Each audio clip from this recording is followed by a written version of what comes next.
so that if you see the message coming up asking you to accept recording, just hit accept, would you please? And then we can get started.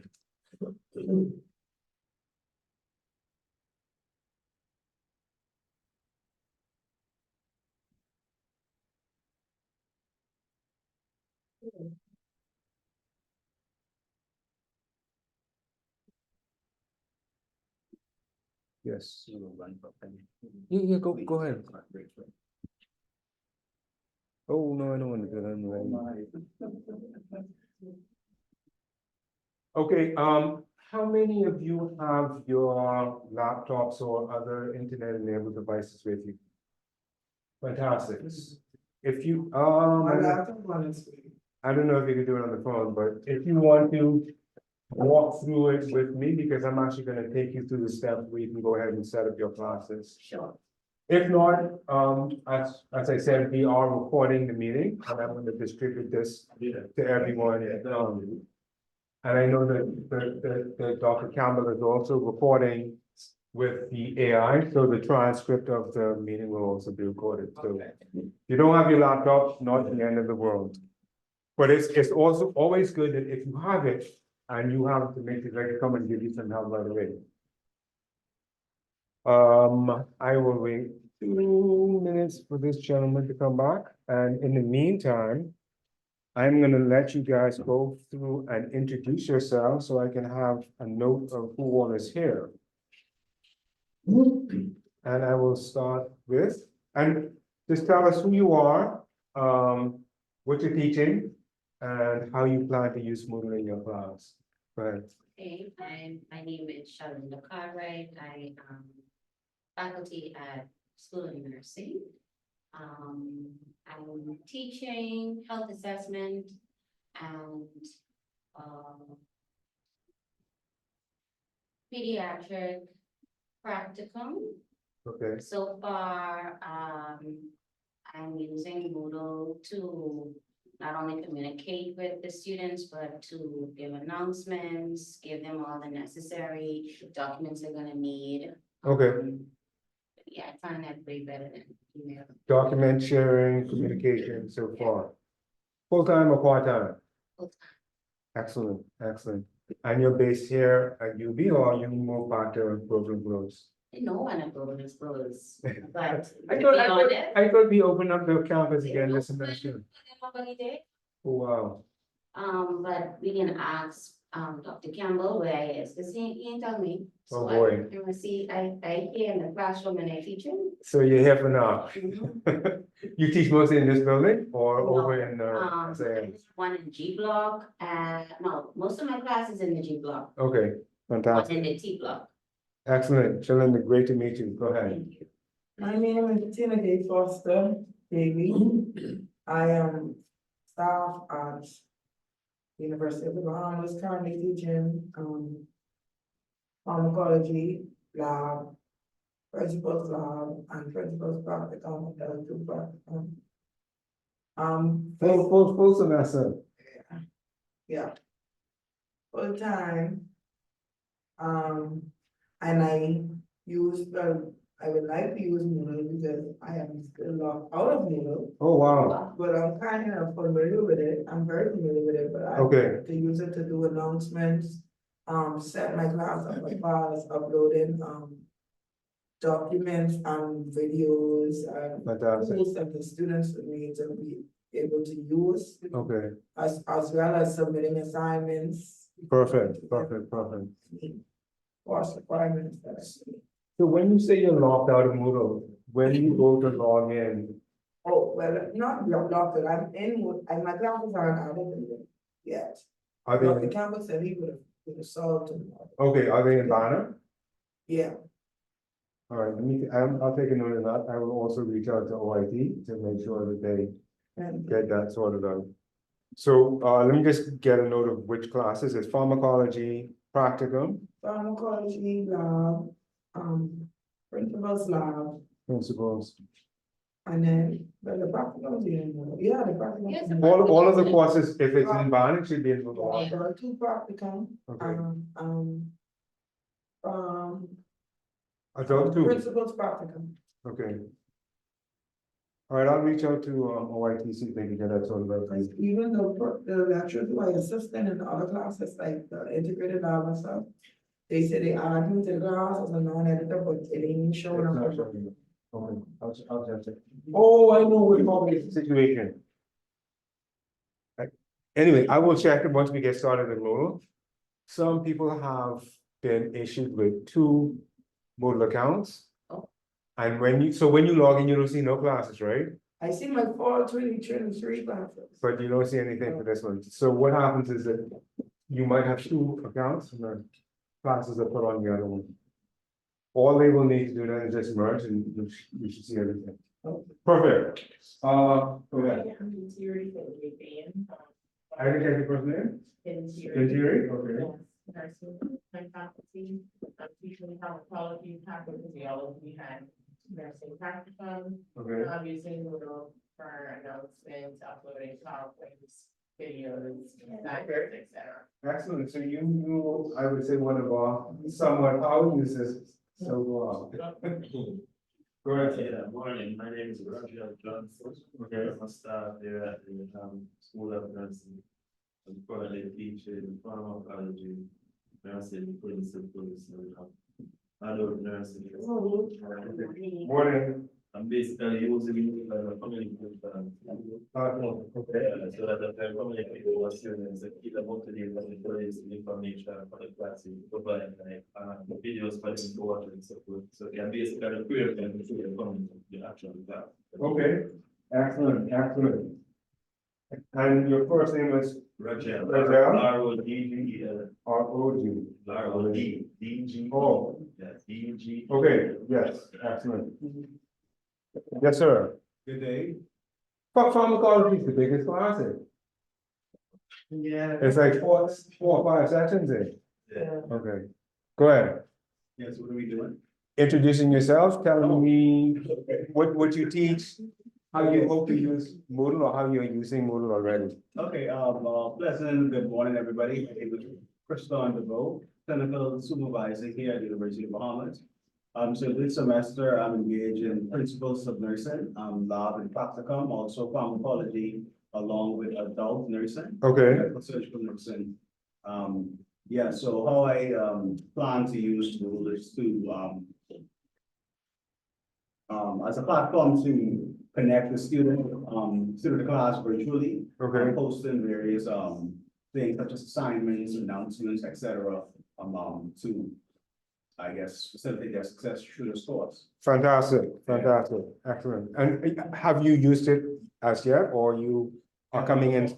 Yeah. Well, I've used it as a student. I graduated, I'm an alumnus of the University Oh, of Bahamas. okay. As a So student, you're familiar. not really a staff. but- Okay, how recently were you a student? As recent as, about. I don't want to age you now. No, as recent as 3 years ago, three Okay, years ago. so Came you back, yeah. were not a student during COVID then? No, not. Okay, no. okay. As a student, 19 graduate from nursing. Okay, so just before, And then I okay, came back, yeah. excellent.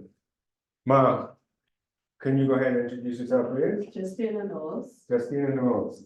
Oh, I've been in contact with you many, okay, Yeah, I could. okay. Now I'm putting a face. Yeah, I believe in training and retraining and all of that, so maybe something new. You could be running this course. No, The no, number no, of times. definitely not. So again, welcome everyone.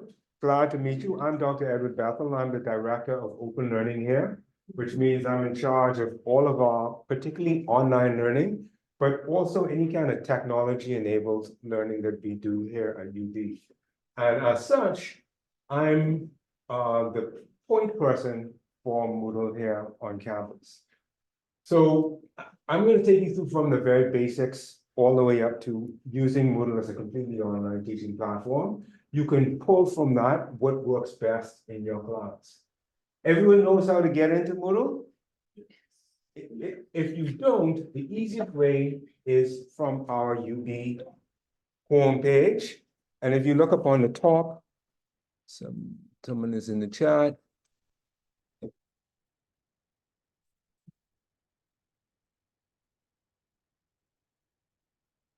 What about? Oh, sorry, of course. I bet you that was Jamel. Yes. Yes, it was me. Apologies, my apologies. Please go ahead. Okay, because there are a couple of us online. Good morning, everyone. My name is Dr. Shamel Rosans. I returned as a full-time member of faculty in January of this year. This semester, I will be teaching nursing research, adult two, that's med surg nursing, a section of the theory and the practicum. I've been using Moodle from UB or COB, whoever started using Moodle, and have just been adding to what it is. So announcements, assignments, grades, videos, URL links, all of those things is what I have been using it for. But what I'm particularly interested in, I saw how Dr. Campbell set up his Okay, course page, and I thought it was fantastic. fantastic. So that's what, yeah, I'm really interested in that bit of it, because I think, and I even think it's good for standardization Okay, and all of the rest of that moving forward. fantastic, fantastic. Um, next person online. Good morning, I'm Allison Labarity, Morning. adjunct at the School of Nursing as well. And gonna use it for the same reasons Shamel said. And my classes are normally 316 practicum nursing, community nursing, Okay, 234 the maternal and child health. And I do a lot of the 448 nursing integrated internship, clinical internship. okay, So that's me. I'm willing to learn. fantastic. And oh Lord, I can't even see that. Natisha? Good morning. I am Natisha Nesbitt-Kim, adjunct faculty here in School of Nursing. I predominantly participate in the integrated internship. I've also done management as well as pediatric nursing and adult nursing clinicals. I'm currently doing complex nursing this semester, practicum, and I am interested in the Moodle platform because like Dr. Sanford said, standardization. I also like how it's a useful tool for our students to get their quick messaging. And I also want to make my platform as user-friendly for my learners as possible, making it accessible for them and they're getting into their assignments, and I want to make it quick for them. Additionally, I had a little incident with Moodle last semester, so I wanted to see how I could avoid that happening. I actually was kicked out of my class and all of my instructions and everything was lost, including my students' work, and I haven't been able to get that back. So I want to make sure that doesn't happen again. So what I will tell you is if that ever happens, contact the IT help desk and me immediately, because Okay. if that's lost, we typically can restore that if we get the request within 7 days of deletion taking place. I have I tried that, but he wasn't able to do so. the help desk? Yes, sir. Yeah, so listen, if it ever happens again, just make sure you copy me on that email as well. Thank you so much. What can happen is when they are finalizing the schedule, sometimes they shift teachers' names around. And just by a teacher being shifted around out of a section and back into the same section, Banner integrates with Moodle. And so as soon as it sees that teacher's not on that section, it then clears that class. And you can, exactly like you say, lose all your content. However, we do have backups that are taken daily that are retained for 7 days. So if that does happen again, what I'll try and do is grab the backup and restore it for you. So I really am sorry that happened. I can still take a look to see if I could get some of your content, because there's a possibility it still may be available from the prior semester, but in the future, if that happens again, just reach out. Okay, thank you so much. Okay, excellent. Let's get started. Now, let me see if I can move this thing out of the way. Perfect. Up here is good. So as I said, the easiest way to get to your Moodle site is from the UB homepage in this top dark blue menu bar at the very top of the page. When you click that link, you'll be taken to the Moodle landing page. And from here, you can sign in using your UB email. When you click on login, that's found in the top right-hand corner, you'll be asked to log in using your UB email address. If it's on a computer that you've used before, you should see it appearing like it is here for me. If not, just go ahead and type in your UB email, and you should be taken to our UB sign-in page.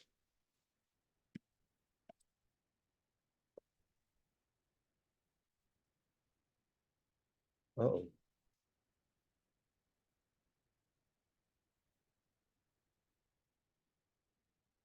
And once logging in, you will be taken to what we call your dashboard page. Your dashboard page is just the place where all of your current, past, and future courses are located. And you can see that I have one course coming up, Introduction to Moodle. Anyone is interested in signing up for that, it's self-enroll. You can just log into it. It gives you access to tutorials on all the different features that Moodle has to offer. I will share that link with you today as well. But my current courses are these 3 that are running here now. What I also want to do, though,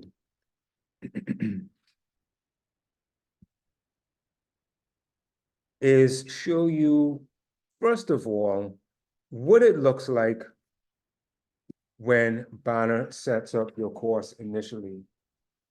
No, this ain't the one. Sorry.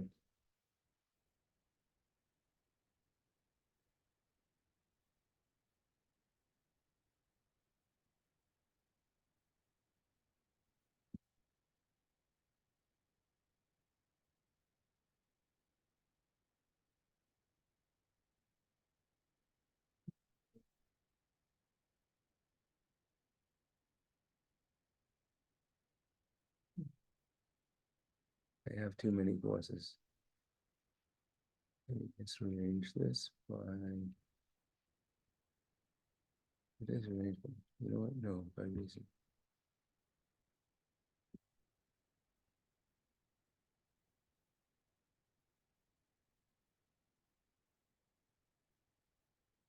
I'm looking for a blank, completely blank course.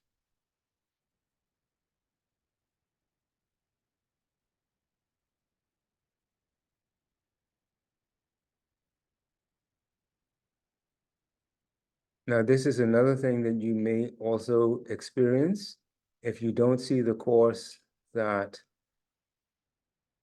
you are looking for.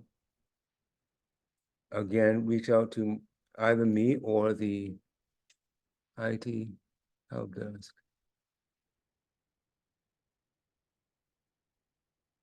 And I don't even see the course I just set up.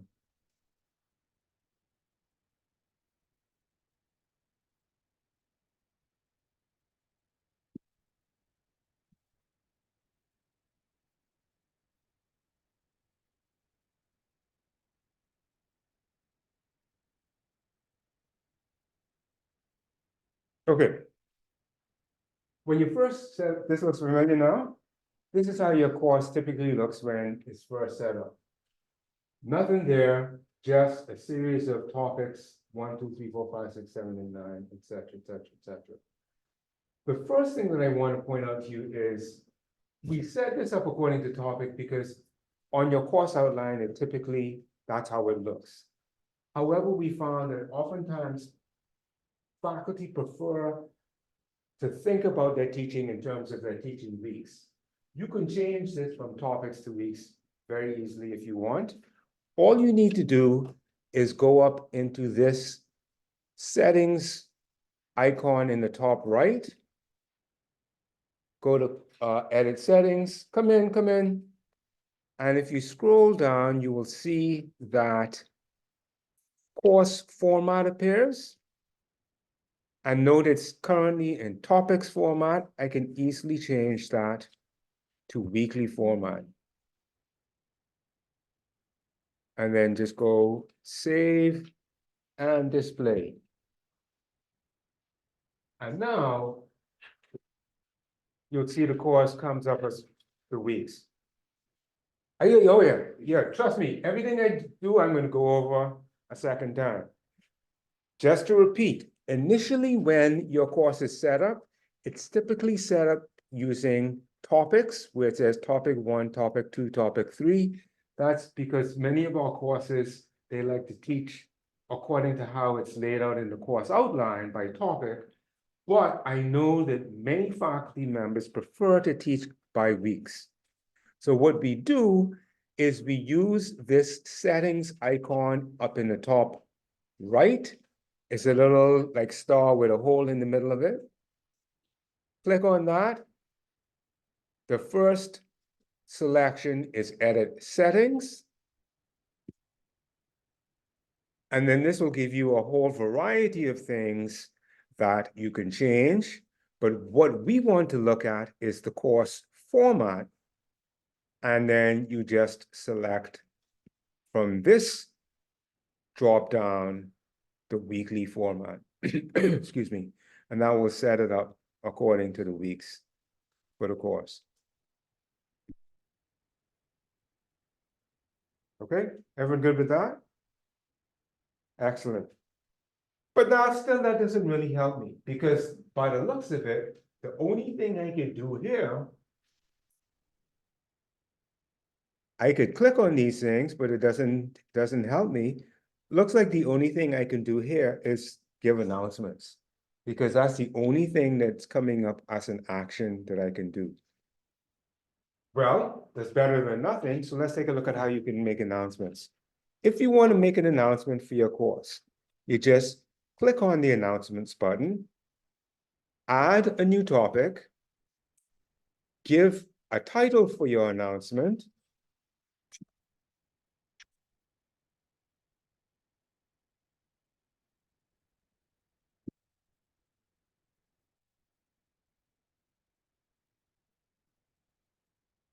and then put the text of the announcement if you have additional things to say.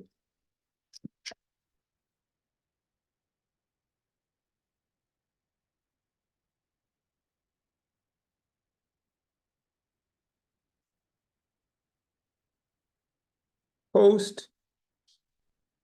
And if I now go back to my course, and if I look at it as a student, and I'm going to show you how to do this in a second, don't worry about it. Oh, it's not showing up. As a student, then what I should do is in my email, I'll see something saying, you've received a new message from the Moodle training course, and I'll give the body of the message. Also, if I choose to have the third column available here, I should see it appearing over on the far right as well. Let me see if I can turn that view on. No, not from the student's point of view. I need to go back to my normal rule. Okay, but announcements aren't just the only thing that you want to see in the course. What else might you want to do for your students in your course? Quizzes. Yeah. Quizzes or something. You're going to the more complicated stuff. Let's try some simple stuff first. Basic readings, PowerPoints, something like that. Upload a PowerPoint.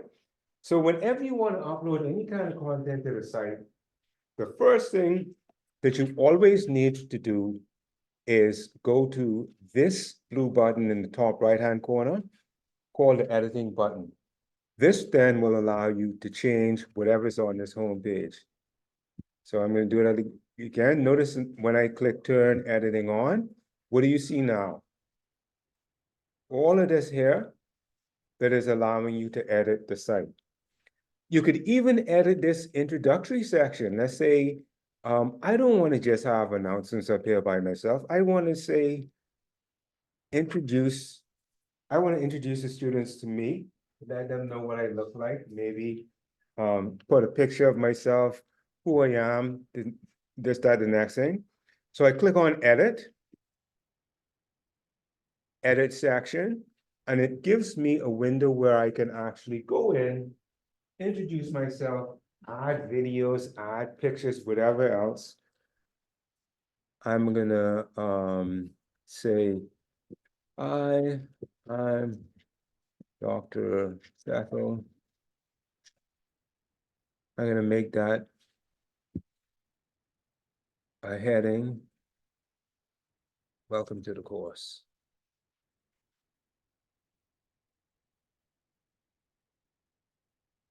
And then I'm gonna add a picture. And to add any kind of content, just use these buttons up here. So if you just want to add a picture, just click on insert an image. It looks like the typical icon for an image. If you want to add a video, you could add a video right with this one here. And I'll show, actually, let me add a video instead. This one will actually record a video. Sorry, this one will let you add a video from YouTube or any other site. You could just put your YouTube video there. This one will actually allow you to record a message. And this one will allow you to record a video of yourself. I'm going to show you how you could do this right now. Okay, I click on that. It tells me to start recording. My camera should turn on. Okay, yes, the camera's in use. Oh, it's already recording. Hello, everyone. Welcome to the class. I hope you have a good time. This should give you a brief introduction to Moodle. Good luck, and I hope that you all have a wonderful time in the course. Click stop recording. You can preview it if you want to see what it looks like. When you are happy with it, just click attach recording, and your video should appear there. When you save changes now, all of that information should appear at the very top of your course, okay? So if you want to just add some basic stuff to introduce yourselves, you can do that all manually, okay? Everyone good with that? Yes, sir. So you're not in favor of the video and you want to delete. Excellent question. Oh, Lord, I look like I'm 55 years old, which is good because I'm actually older than that. But I don't want them to see this old man. I have some young pictures of myself I want to put up there. Let me go edit the section again. Now, just go back to the same thing. And then I just go move my cursor to where so the cursor starts up here. I just click down here where it is and delete and then save changes. Let me instead get one from YouTube. So delete is to delete on the keyboard. Delete on the keyboard, yeah, exactly. Let me go to my YouTube page.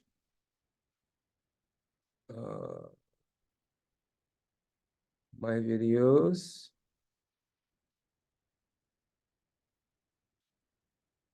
And I'm just gonna pull, let me see. I should have a welcome video there somewhere. Let me get this one.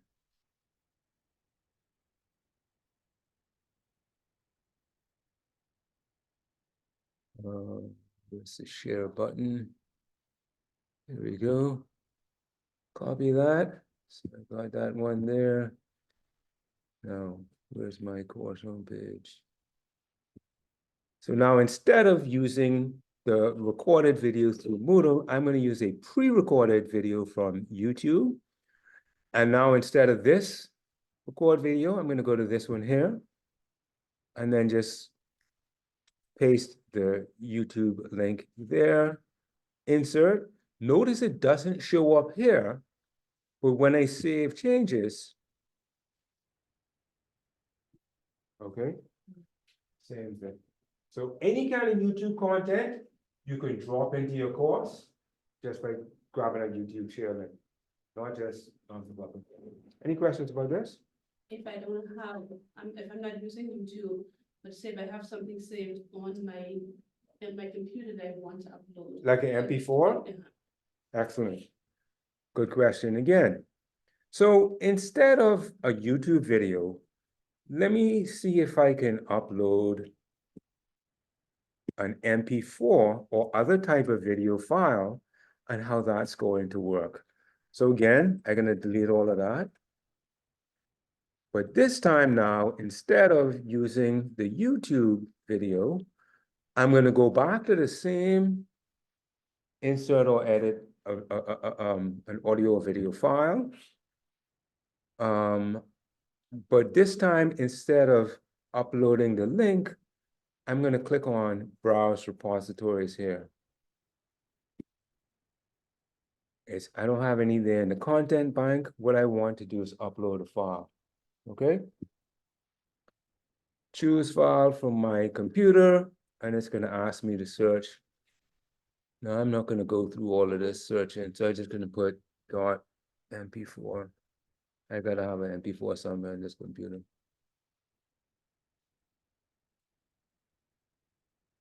These are all of those Zoom. No, I don't need no Zoom lesson. That can take too much space.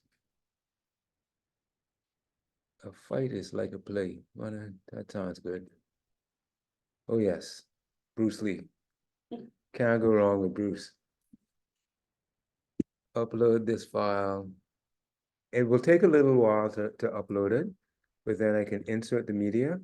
Again, note it only shows the link, but when I save the changes, the video shows here. Same way, okay? Good. So first thing is you always want to be able to set up your introductory section, some kind of welcome, and we can do that by uploading pictures, videos, audio files, but you could also upload documents as well.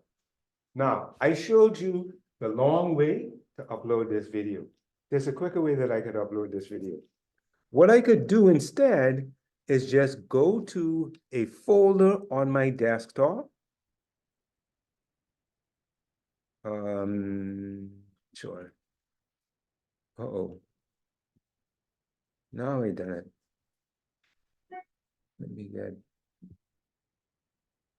Let me go get my folder here. Oh, I see. It's taking me every time I do this. It's taking anyway. Because I'm in Zoom, it's not allowing me to do it directly. But let's say that I wanted to drop this PDF onto my Moodle desktop. All I would need to do, sorry, I don't need to open it. All I would need to do is drag and drop the file there. And it will work for any type of file. Take me back to Zoom, please. Okay. Okay, here we go. It will allow you to drop any type of file here on the desktop. Notice now that I dropped it. It's appearing here. And if you drop an image or a video, it will give you the option of just dropping the file there or actually previewing it the way that I previewed it up here. Okay? Yeah. The way you sort of drop that, you just sort of dragged it from. Just drag and drop.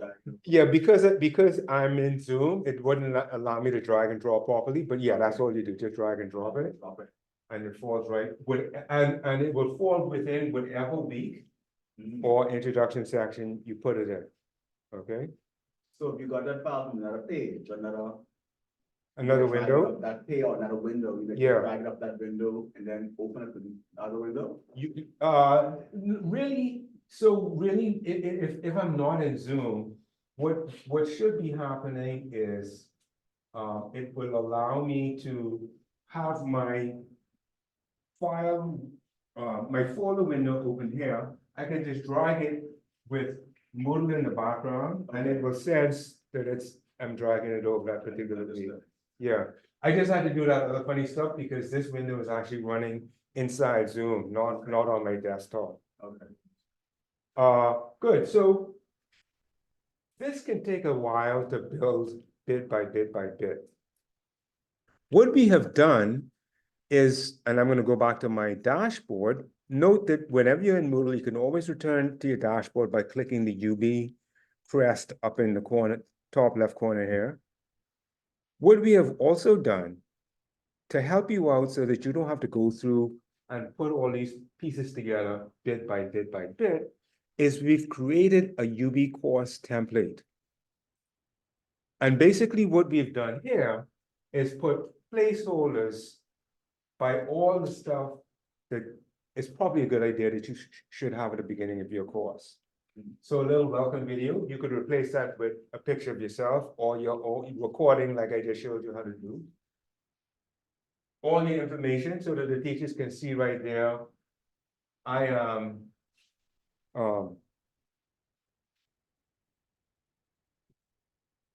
Dr. Bethel, edward.bethel.edu.bs, telephone contact, office hours, etc. Put a little bit of introduction to the course, and then announcements follows. We also have added some brief stuff that you can include if you want to give yourself a little more of an introduction. So this is just a faculty profile, and basically it's a very short summary of your CV.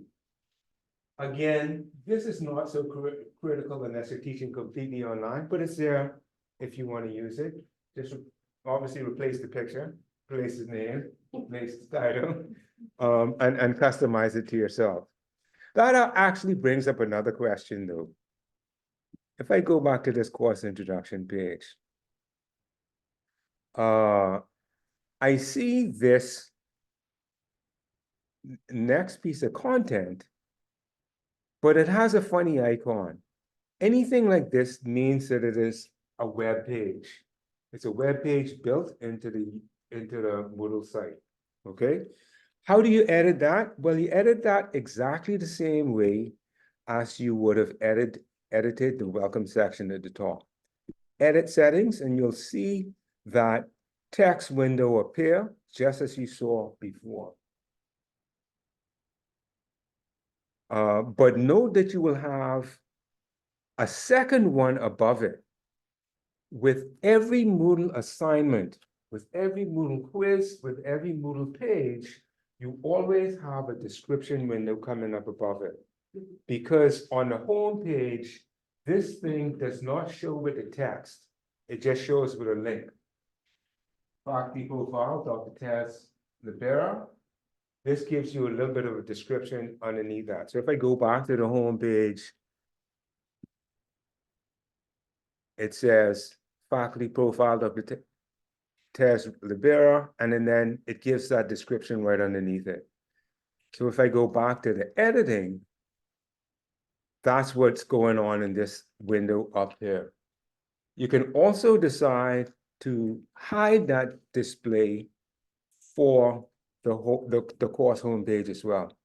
Now, it's not that important for pages, but it can be more important for stuff like assignments, quizzes, and anything else where you want your students to do something, okay?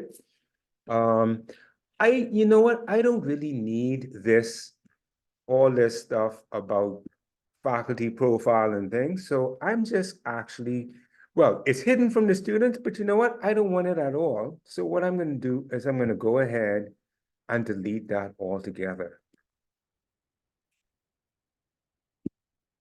I don't need that. Don't need it at all. Because I have my information up here, okay?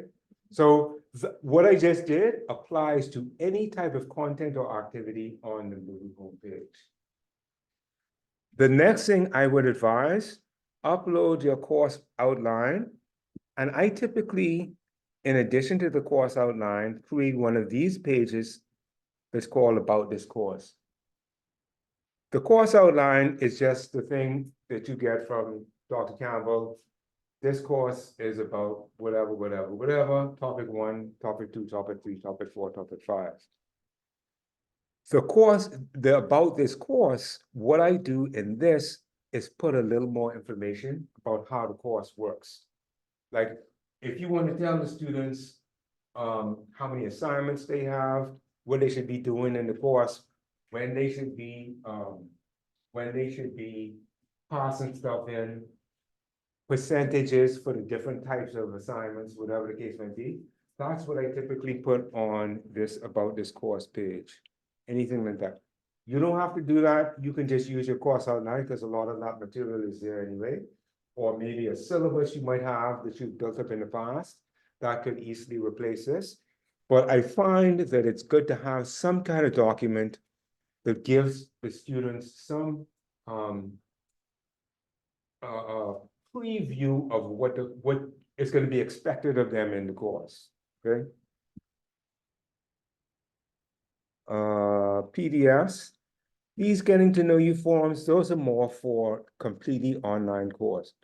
Now, the other thing, you'll notice these things all have a little green hidden from students by it. That means that even though I can see this now, the students cannot see any of these things with that hidden from students. You could always change that by, again, going to the edit drop down. And now instead of it being hidden, I just click show and note that thing disappears. Okay, so that's how you can hide any kind of content from your students. Also note that you could hide entire weeks. So let's say that I want to hide week 1. All I would do is hide week 1, and everything in week 1 is hidden, even if that individual piece of content is not hidden. Everyone good so far? Yes. All right, excellent. Rebecca, I just want to ask, this platform is not really specifically UVA, other institutions use this, right? Other institutions can and do use Moodle, yes. I'm familiar with this, now I'm looking at it from Okay. VI. They use. Yeah. They definitely do use call it. Virtual learning environment. They do. They do. Fairly, yes. You're absolutely correct. Good. So, any questions on setting up Moodle pages, uploading documents, PowerPoints, creating introductory content, uploading videos to Moodle? Any questions on that so far? I just wanted to know where you got the template. Access template. Excellent. So I created the template myself. If anyone wants the template to be transferred to their course, I have a quick release code. There's a little form to fill out. Just go and fill out the form, send it to me, and I can transfer it into your course for you as well. Okay. Yes, Shamel, go ahead. Okay, so with regard to the voice notes and video messages, am I mistaken? But it seems like you can only do one of them. Like you can't put multiple things in that welcome section, because I think I tried before, but it only replaces the one that you had prior. Am I correct, or I'm just not doing something right? That doesn't, I would have thought that you would be able to. I'm gonna, as soon as, everyone got the link? Okay, let me go and try that right now, because Okay. my understanding is that you should be. No, I know for sure that you can upload multiple YouTube videos. But No, I'm talking about if I yeah, record. record. I can try it right now. Okay. Okay, so, and you want me to try videos or audio files or both? Either one, because it looks like once you do one recording, you're not allowed to put a second one. All It right. just replaces the previous. That's Okay. what was happening with All right, let me try now. Start recording. Okay, this is my new test video recording. I want to see if I can do more than one of these at once. Attach. Okay, that's recording there. Now, I'm going to put in, what I'm going to do, I'm going to separate them with some text just so I know which one is which is which. Because that might be what the issue is. Okay, now let me try and do another one. Now this is my second recording that I'm attempting to do to see whether we can have more than one recording on a welcome page. Attach recording, moment of truth.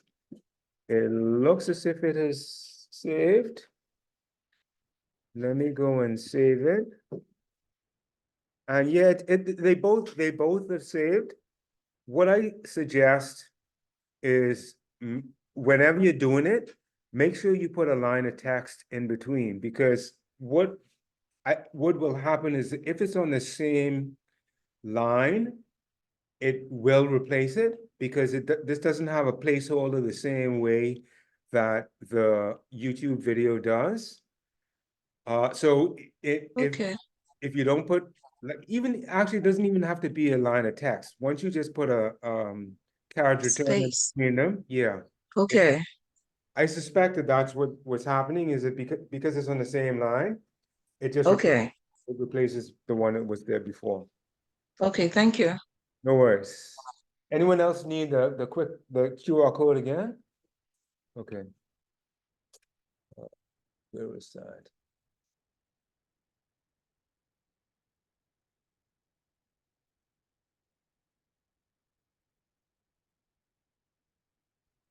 Coming up? I have a question, you see. It's not related to the setting up on the Moodle thing or anything like that. I just wanted to ask, alright, I know that for whenever you're signing to the Moodle, right? Over by the participants right there, that's where basically your students. Yes. Your students, right? As I was trying to do it the other day, but I wanted to ask, can a message be sent from in Moodle or is only in Bond? Excellent question. Excellent question. I tried doing it after I highlighted all the students. The icon there said that what select something, I select message type that I wanted. Yes. When I type the message and press send. So yeah, the messaging in Moodle is not the greatest. I'm gonna be upfront with you. You can do it from the participants list here. It's only me here, and then you just select. Yeah, that's what I was saying. Send a message. Yeah. I find that when I do that, it frequently gets sent to the junk mail. Don't know why. I'm not sure why. What you can do instead is go up to this little chat. Excuse me, this little chat icon up in the top. And then just search for whoever in the course you want to message. Well, let me message myself because I don't want to send it to anyone. Okay, I don't want to send it to anyone. And then once you have the person that you want to send it to, you can just put it down here. Now, you might want to send to a whole bunch of people. Yeah. If you want to send a message to a whole bunch of people, the easiest way to do that actually is to use the announcements. Just add a new topic. You could use a method that you use, but we have found that this one tends to go to the inbox, whereas the other one can sometimes go to the junk mail. Yeah. Also, though, ask your students to just check out junk mail to see if the message has appeared. Both ones work. This one up here for individual students, but yeah, sending an announcement for sure they'll get it. Okay, Ec- excellent question. Go ahead. Yes, the link we scanned for the request for the template. Yes. Only allow you to do one course. If you have multiple courses, you're just gonna keep. Send me another one, yeah, yeah. Okay, but to get the code again, what, you email the code or keep putting it back up again? Yeah, I could put it up again. It didn't give you a link, a thing at the end, submit another response? No, I didn't see that, but the thing is, the CRN number, see, that's the challenge, so yes. Yes. And so I'll tell you, the reason why I'm putting that in is because your course is already gonna be on Moodle. Yes, And I don't wanna go in, create a whole brand new course, okay, and then, all of your students, your registration is already put into that course that's linked over from Banner. okay. So I just wanna try and make sure they link from Banner. So. But if you send it, what I can also do is just go to your user account. I can find your 4 courses and just put it in all of them Yeah. if you want. Probably better. Good, so that's the basics. Now we want to get into some stuff that's a little more involved. Things that I would expect you might want to do, but we know how to upload stuff already. But other things that you might want to do might be things like create an assignment where students can upload content, right? How do you normally collect work from students? Paper or digital? Combo paper. Okay. We only dealing with electronic here. But there are several advantages that you can have of uploading stuff to Moodle. One single place for all of your students' content, so you don't have to go scrolling through. Boy, did Felicia send that thing into me? I gotta go search her name and all my, no, everything is there at one spot. The second thing is, it allows you to set deadlines and even add on grace periods. The third thing is it allows you to mark everything right in Moodle. And then the fourth thing, turn it in. Everyone knows what turn it in is? Turn it in is a plagiarism checker to make sure that people haven't copied stuff from someone off the web. And we have introduced a new feature. How many people were here for the faculty orientation? Not for the afternoon, no way. Oh, so you saw my session in the afternoon. We now have an AI checker as part of turning in. So I'm gonna quickly show you that and show you how to create an assignment in Moodle. So the basic assignment in Moodle is created by using you all have textbooks that you'll use, electronic textbooks? Yes. Like attached, that they get it from the bookstore, where they get a code, or they have a paper, why are you looking at me like that? Legit textbook. What you mean? I purchased a legit new textbook for me, but that's all I can say. No, but the students get the textbooks from the government grant. They don't have to pay for it. Since like, when the grant came in, 2018, eh? Oh, you mean the tertiary grant? Yes, Oh, yeah. yeah, man, that's years ago. So, and that's the advantage of them getting the code. Is that once they have the code, it's just gonna go straight on the bill. When they apply to financial aid, all of that is paid for by the grant. So once you have a textbook assigned and you know that there's an electronic copy, you can just get them to get the code, and the textbook can actually be loaded directly into Moodle.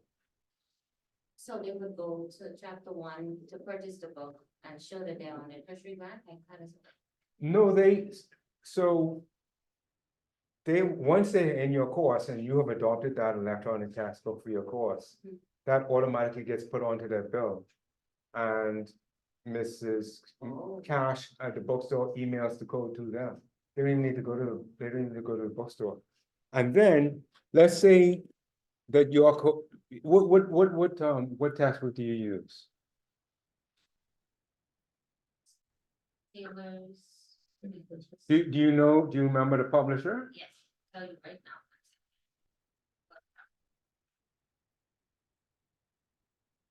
Carol Taylor, that was the thing. And that is by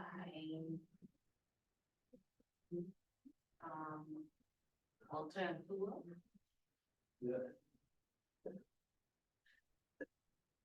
Fundamentals of Nursing, the Art of Science, Person-Centered Nursing Care. Walter and Poole. Cluer, okay, so Cluer, we don't have a direct integration with. However, you still can get it integrated directly into your site. What I would do is I would just click external, and you could see here that I have all of these publishers already, right? McGraw-Hill, Pearson. What else is there? Wiley should be there somewhere too. Vital Source, yeah, we do have Vital Source integrated as well. I'll show you how to do that as well. I actually have that book. Okay, so what I do is click on External Tool. And that's, since it's not one of those publishers I saw listed, my textbook, I would now go to where it says pre-configured tool. Click down here. You see I have a whole bunch of other tools here as well. Vital Source is there. So if your book is in Vital Source, it's there too. Wiley is there as well.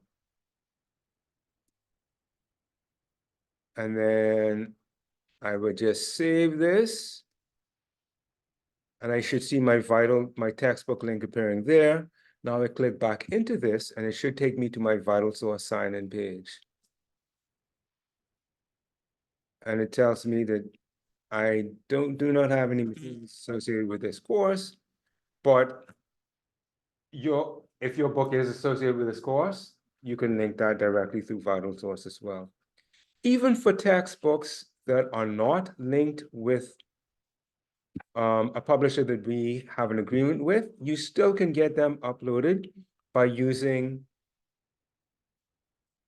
the Perusal link.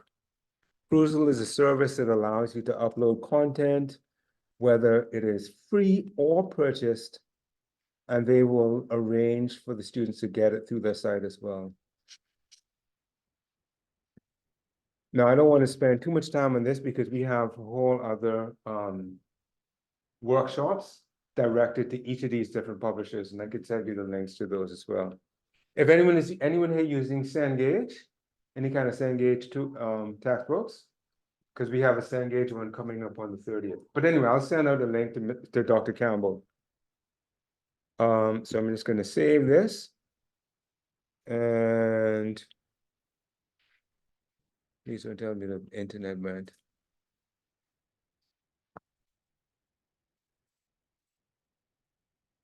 Now it's showing up here. It's going to take me to my Perusal sign-in. Hopefully it should log me in automatically. Yes. And I can then start this course from scratch and then select, let me start it from scratch and select from all the content that they have available. And I just can go through their entire catalog to see if my book is there. Or if it's not there, we can contact them and say, this book by this publisher, can we please sell it through your site? And they will upload it for you. You can't do it in the middle of the semester. No. But for next semester, if your book is not in their catalog already, I think they said they have fewer titles. But if it's not in their catalog, they will work on an agreement so that we can distribute it as well. Let me just check that to be sure.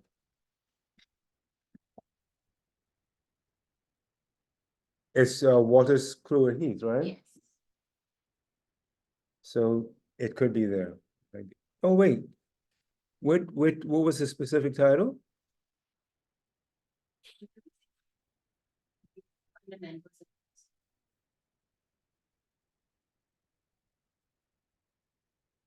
Innovation theoretical.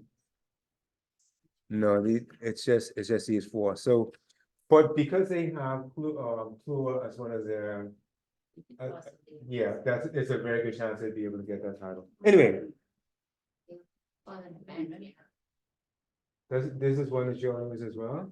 I'll be in another.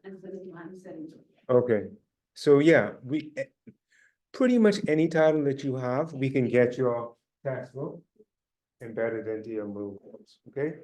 So that's the text. Any other questions about the text? Even if you're just using an e-textbook, we can always just upload a PDF of it to the site as well. The very basic interaction. Good. I said that I would show you how to create assignments. Whenever you want to add any kind of activity to your course, and when I say activity, I mean something that the students will be doing, click on add an activity or a resource, and it gives you a whole variety of different things that you can get your students to do. The basic assignment you can create using this first tool, assignment. You give it a title, my Canoe essay. You'll find that whenever I default to anything, it's going to be something to do with John Canoe. And I'm actually going to put a little description so that they know what to do on the home page. Please write a 350 word essay on John Canoe in summer. No, I'm not going to display it on the home page. In fact, I don't need any additional files. Now, remember I said you could set the due dates for that assignment here. I'm going to allow it from, what's the date today? 27th. I'm going to allow it from today. Note the time. 24-hour clock. 24-hour clock. So this 0000, what time is that? That's midnight. Midnight when? Midnight. Midnight tonight? Midnight last night. Okay, so there's some students regularly mix this up. Yeah. When you see 27th August, that was 12 that already left. So they'll see this. Oh yeah, I have till midnight tonight. No, gone. It's 11:59. So I typically, when I put in the due date, instead of putting 4 September 0000, which is midnight a week from today, I will put in 11:59 so they know which day it is. And actually, it's not 11:59, it's 23:59. So just be aware of that. If you put in things for midnight, 9 times out of 10 students are gonna mess it up. Yeah. And to be fair, I've been using 24-hour clock now for about 15 years. Yeah. My classes were set for 1,800 hours. And of course, I found myself there. No, my class was set at 1,600 hours. And I looked at it 7 times. Oh, that's the 24-hour clock. Maybe make sure I get the right date. So I showed up at 6 o'clock. And got a very stern message from my HED the next morning. Dr. B, how come you miss your first class? I was like, no, I was there. I was right at the computer room at 6 p.m. No. 1,600 is 4 p.m. Even if you're familiar with it, always double check, because at least for me, I get messed up as well. Now, you could also put a cutoff date. What does that mean? Even though I have put in 3 September as my due date, all that does is flags anyone who submits after this time as a late submission. It doesn't prevent students from submitting late. If you want to prevent them from submitting late, put in the cutoff date. Okay, so I'm going to put a cutoff date. I'm going to give them a couple of days. I'm going to let them submit until the 5th, 2 days, and I won't penalize them. And then again, put in the 23:59 deadline. And then you could also put in a reminder of when you could start grading it. I'm going to start grading this from as soon as people turn them in. Actually, no, I'm gonna put 4 September and leave this to 0000. So literally 1 minute after the due date, I'm gonna actually start just submitting these things. Everyone comfortable with that? Submission types. File submissions are the most typical. That's where students are asked to upload a doc file, PDF, whatever. PowerPoint file. Excuse me, let me just check this. Hopefully this is not an emergency.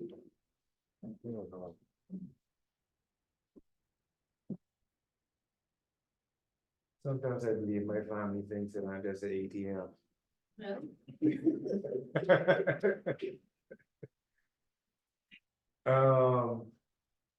But note that you could also have them actually write the assignment directly in Moodle. So instead of putting file submission, if I click online text, it will allow the students to actually type their answer right into a textbook on screen. It's up to you. Now, because I have both of these checked, they could do one or the other. If I only wanted them to do an on-screen thing, I would just uncheck that file submission. This first time I figured that out.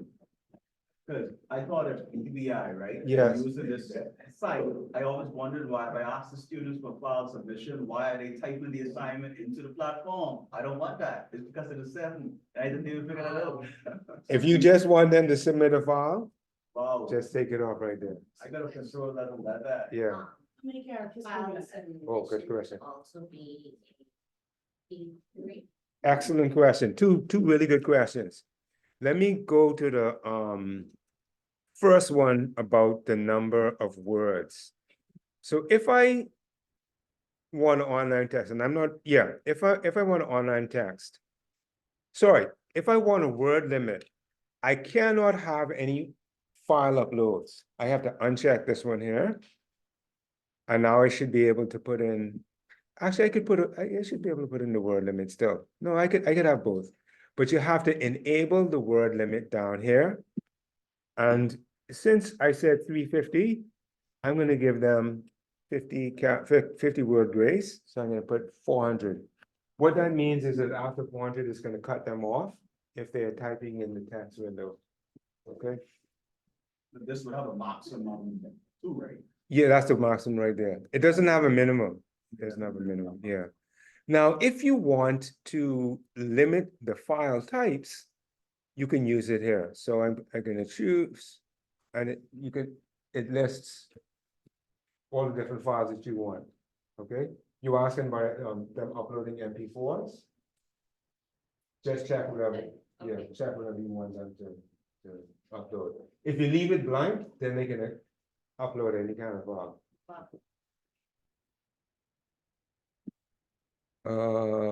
Other submission settings, feedback, I don't really deal with that. Other submission settings. This is one that I typically will do, is I will require that they accept the submissions statement. And that's a statement that says, I affirm that this is my own work and that I have not plagiarized it from anything. I force them to do that anyway. I'm not gonna go into group, that's a little more complicated. And the one thing I'm gonna show you, never. You could also allow them to do additional attempts, either manually, which will allow you to allow someone to resubmit, or if you set a passing grade, you will force them, if they do not pass the first time, to resubmit. So you could also set that. I typically put manually, just in case. Well, I like people to progress toward perfection. I'm not expecting perfection in the first time. So the attempt manually means that they attempt at their leisure. No. Manually means You give them the I have, yeah. Oh, It- okay. If after I have graded them, I can then select something to say, allow them to resubmit. Yeah. Oh, okay.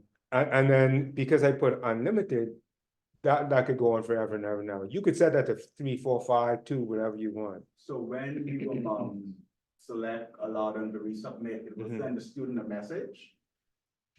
I'll show you exactly how that works. That's an excellent question.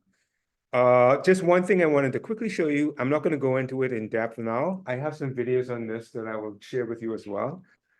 For grading, typically, the simplest way to grade is what we call simple direct grading. What that means is, I'll show you the essay, you read through it, and you put a number on it. It also gives you a text box where you could put some feedback in it, but it doesn't give you any guidance on how you should be grading this thing. You can set that up. And the way that you set that up is either using a marking guide, which will say, in the marking guide, you might have 4 sections. The first section might be grammar and spelling. The second section might be thesis, paragraph. The third section might be body. Fourth section might be conclusion. And then have points for each of those sections, 5, 5, 5, 5, total of 20 points. If I've done that, I should probably change the maximum grade to 20. Additionally, you can set up a rubric, which will allow you to actually have the different criteria. For the spelling and grammar, those criteria might be no mistakes, 5 points.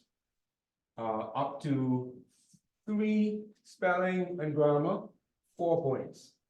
Up to 5 spelling and grammar mistakes, 3 points, and so on down. And you can identify each of the criteria like that.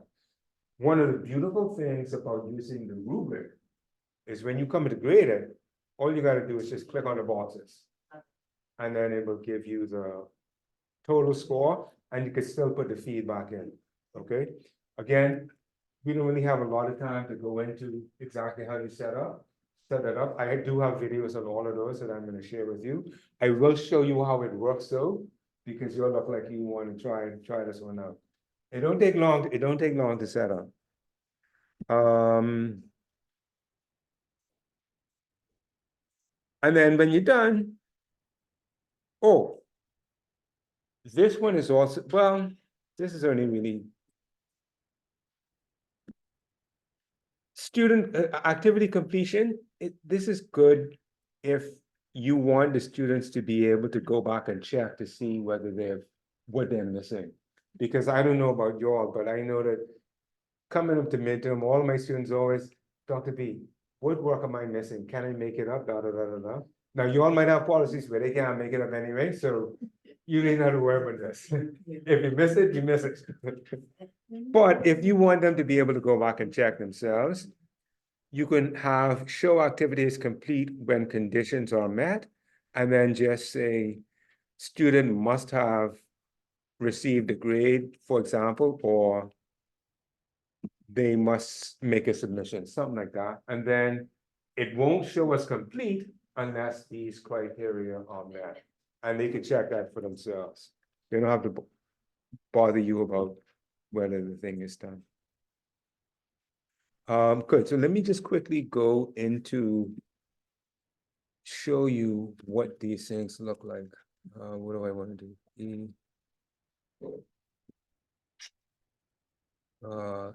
Is it an E?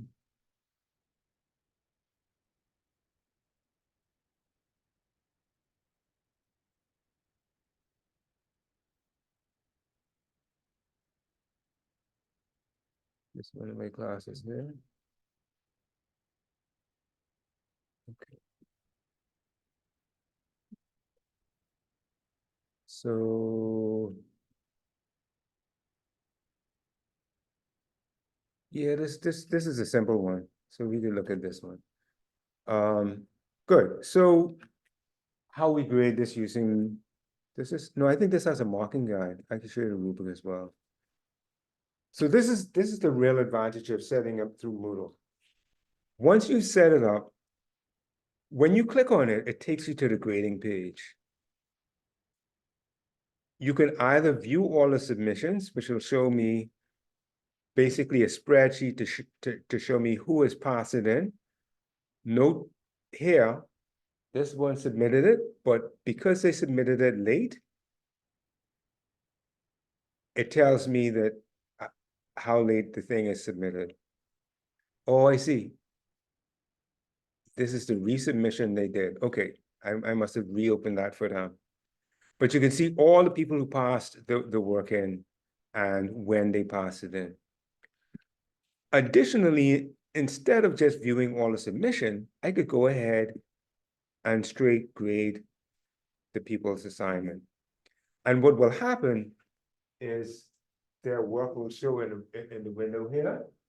You can go ahead and grade over here, and this is what the marking guide looks like. Notice it doesn't just allow me to put any and everything. It asks me specifically for this first set of 4 points, did they account for all times in the schedule? Yes, they have all of the times noted. So 4 out of 4 for that. And then I could put a comment in here if you want. And it has all of these different guides for each of the separate points that I wanted them to do. And then you can put total feedback comments down here. And note, you are asking if it notifies a student. Yes.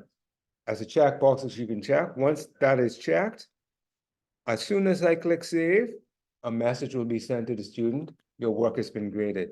Now, getting back to what we were saying earlier, supposing, oh Lord, they got 2 out of 10. They need to do that over. I can now deal with the manual overrides and let them submit again. If then I had said, they did bad, they need to do another attempt, and I had selected yes here. When I save changes now, not only will that grade be sent to them, the message will also be sent to them. You can resubmit. Okay, so that's I do not want to do that because this has already been graded. Do not want to send no other emails to them. So let me just go back to this course. I do not want my stuff to be saved. So that's how it looks with a mark scheme. Now you can also use, I said, a rubric, and I'm trying to find a rubric to show you how that works.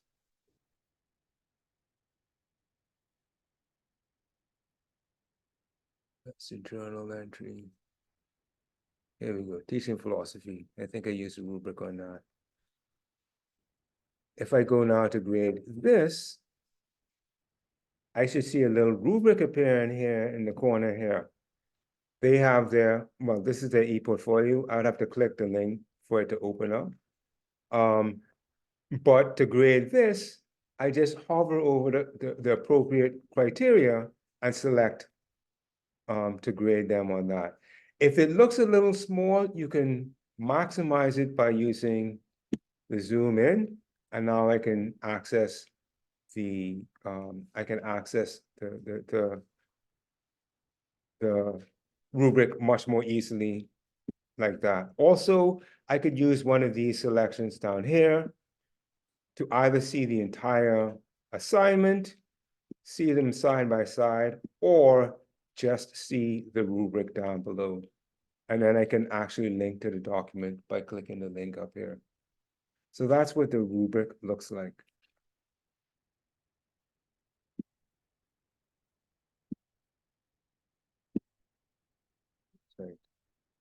We have, I think, about 10 more minutes.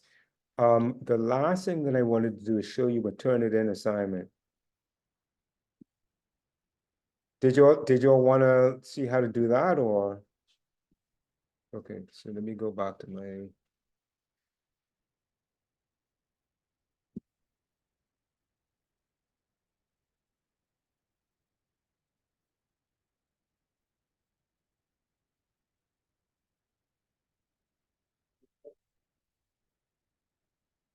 Right.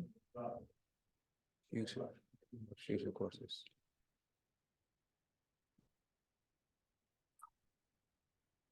So adding a Turnitin assignment is just like adding a regular assignment. Add an activity. But now instead of selecting assignment, you're going to select Turnitin assignment.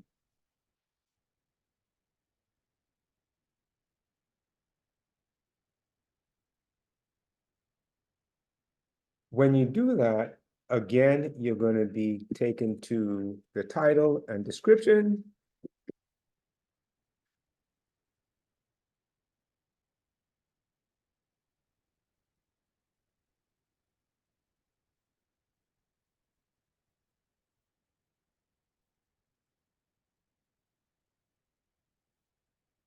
Don't get in June, eh?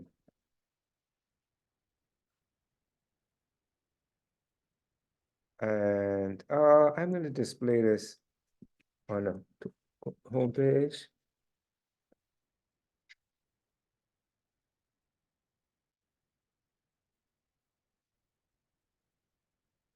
Any submission type.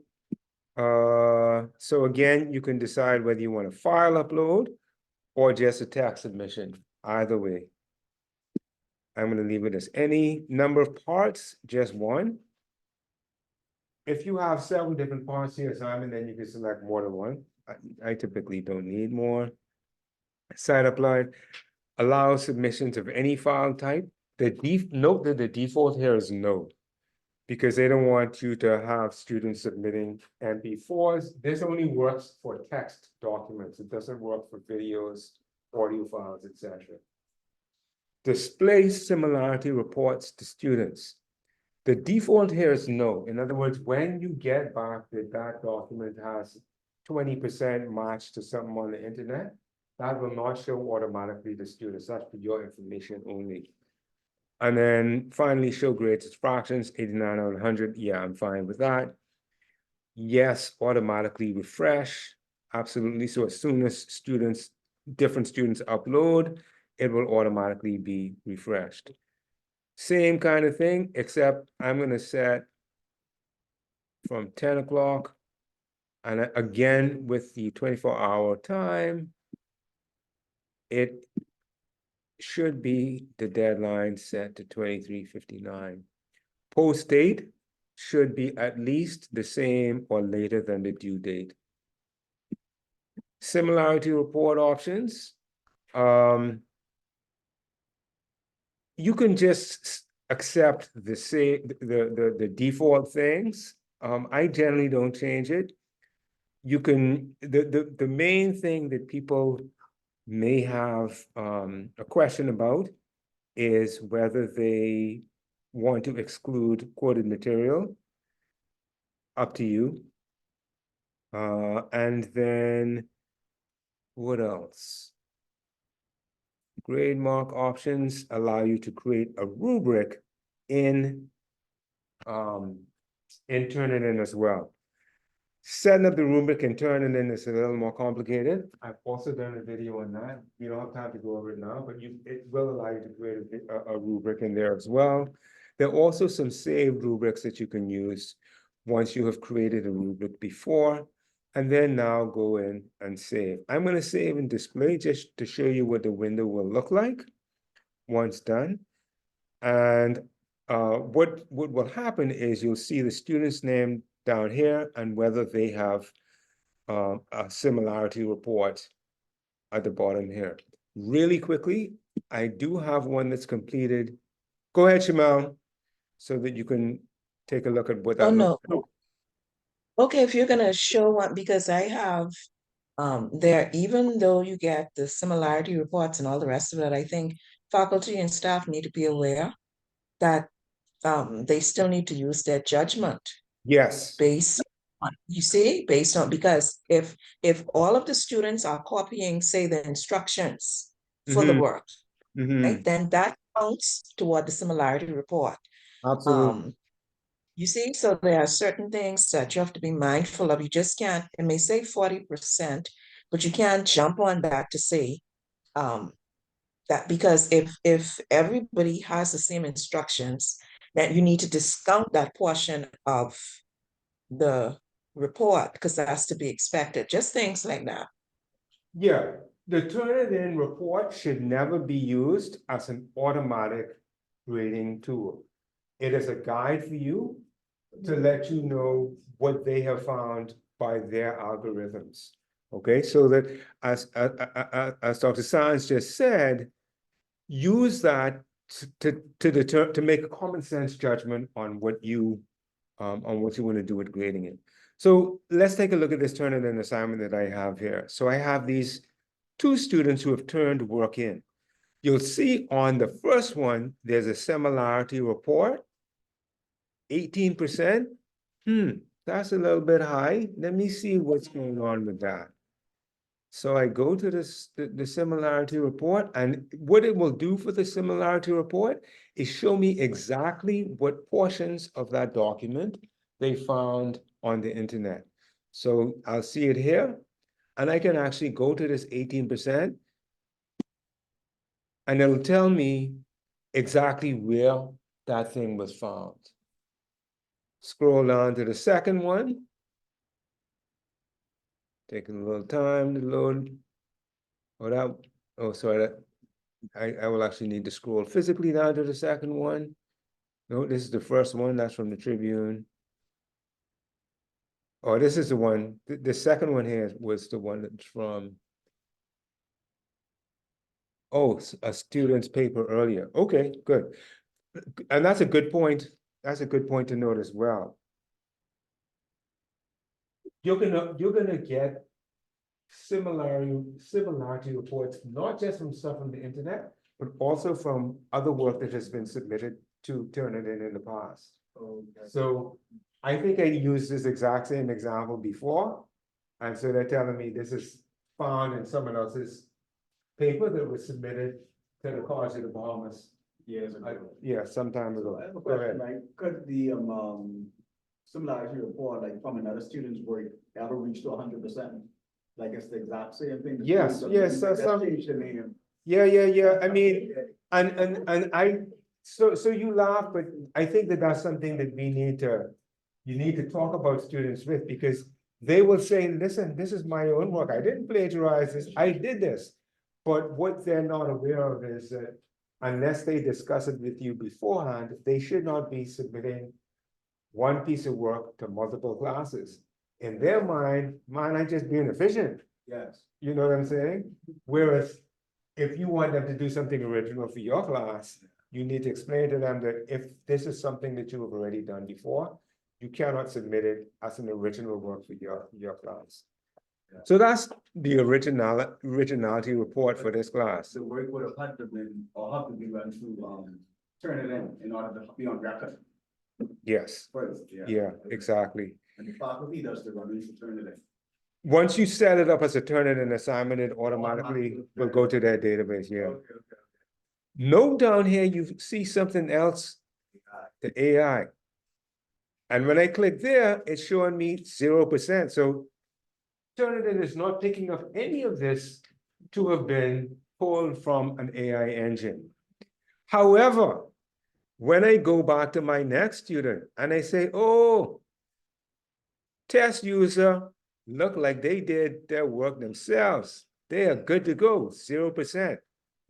But notice how this one is green, right? The typical colors are green, yellow, and red. Green means looks like it's okay, not very many issues. This one is only 18, that's why they gave it green. Yellow means could be problematic. Red means holy horses. This one is flagged with blue with 0%. Blue is their new AI detector. So when I go into this student's work, I notice no similarity issues. All the similarity issues are blank. What do you see down in AI though? 100%. 100%. Wow. And when I click on that AI report, it opens up a whole separate window and it'll show me what part of this they have perceived as being AI generated. And for this, it's the entire document. And in fact, it was. I actually generated this entire thing from ChatGPT just to test out to see whether it was going to pick it up. And it did. In fact, it did. Now, read their disclaimer. It points out that their AI writing assessment is designed to help you.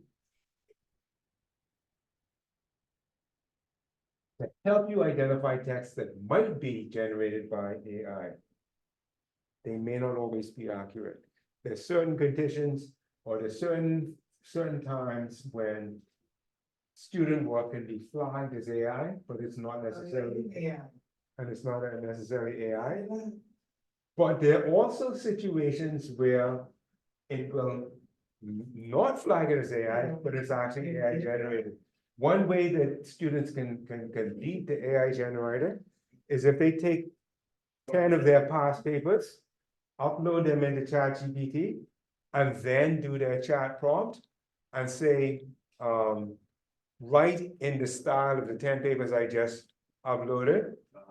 And then it's not gonna pick it up because it's gonna seem as something that doesn't match with what AI generators generally pull from the internet. So not perfect, but if it's flagged, like they say, if the smoke, there could be fire. It might be vapor, but it could be fire. Okay, so you probably should check it out. Talk to the student, find out what's going on. So we've gone about 5 minutes over before we wrap up entirely for the day. Are there any other things that you want me to address or have questions about that we can go into really quickly before we wrap up completely? I saw a hand raised online. Does anyone have a question online? That was me, Dr. Bethel, and it was in relation to the use of AI. Yes. Generative AI stuff. And I've been having more discussions with the students. I think we need to include the use of generative AI in our course policies moving forward because students are going to use it. I encourage them to use it for specific reasons, though, giving them the pros and the cons because they're going to use it. Yeah. I even use it. So if I had a piece of, I wrote the work, all of the work was mine. However, I was told it was too long. Yes. And I needed to get it within a certain word count. And I Yes. tried it on my own. And then I went and got assistance from ChatGPT. Now Yeah. that work may be flagged as ChatGPT, but that was my work that I had put in 2,000 words and asked for help with a summary. Yes. You see, so Yeah, you're quite right. It's a tool that we're still figuring out how we can best use it and how we can guide our students to get the most learning out of using it as well. Be aware that there is a policy being developed as we speak on how we should be handling AI going forward. But your point is very well taken. Don't treat this like the devil. It ain't the devil. It's a tool just like anything else. And we have to understand how we can use it to help us. And we need to work with our students to show them how they can use it to help them learn and not treat it as just a cheating tool, as it were. Anything else? Okay, fantastic. Thank you so much for your time. I will send, as I said, my video playlist to Dr. Campbell to share with you so that you can go through and search any of the topics that we discussed that you might want to find out more about or that we didn't discuss that you need to find out more about. And you can email me at any time if you want to any direct help on Moodle. Okay? Have a wonderful day. Have a great semester. Take care. In the chat. Okay. Have a wonderful day, everyone, and a good semester.